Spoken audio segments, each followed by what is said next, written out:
बांस और चूजों की कहानी। एक गांव में एक किसान रहता था। एक बार उसे कहीं से बांस का एक अंडा मिला।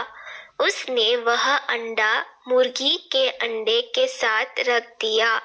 मुर्गी उस अंडे का अन्य अंडों के साथ सेने लगी।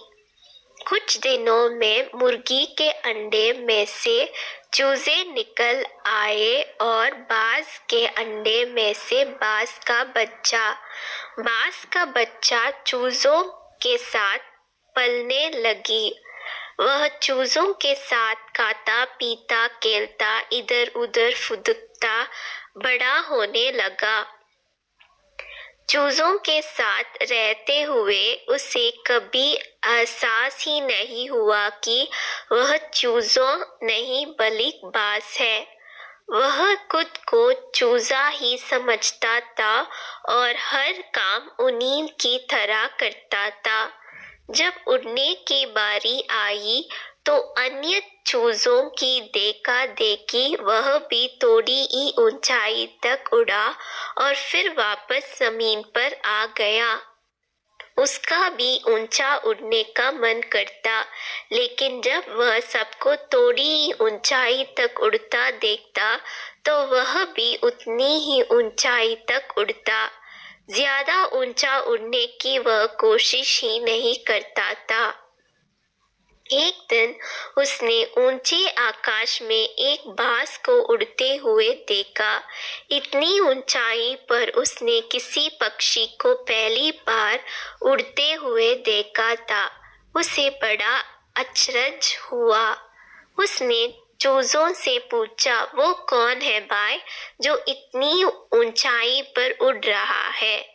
चूजे बोले, वो पक्षियों का राजा बाज है। वह आकाश में सबसे ज्यादा ऊंचाई पर उड़ता है। कोई दूसरा पक्षी उसकी बराबरी नहीं कर सकता। यदि मैं भी उसके जैसे उड़ना चाहूं तो बाज के पूछा, कैसी बात करते हो? मत भूलो तुम एक चूजे हो। चाहे कितनी ही कोशिश कर लो बाज जितना नहीं उड़ पाओगे। इसलिए व्यर्थ में ऊंचा उड़ने के बारे में मत सोचो। जितना उड़ सकते हो उतना में ही खुश रहो। चूजे बोले। बाज ने यह बात मान ली और कभी ऊंचा उड़ने की कोशिश ही नहीं की। बाज होना बावजूद पर वह पूरी जिंदगी मुर्गी के सामान जीता रहा। सीख, सोच और दृष्टिकोण का हमारा जीवन पर बहुत गहरा प्रभाव पड़ता है। हम सभी क्षमता और संभावनाओं से परिपूर्ण है, चाहे हम कैसे भी परिस्थिति में क्यों ना हो। हमें आवश्यकता है अपनी क्षमता पहचानने की और अपनी सोच तथा दृष्टिकोण को व्यापक बनाने की। हम स्वयं को चूजे समझेंगे तो चूजे ही बनेंगे और बाज समझेंगे तो बाज बनेंगे।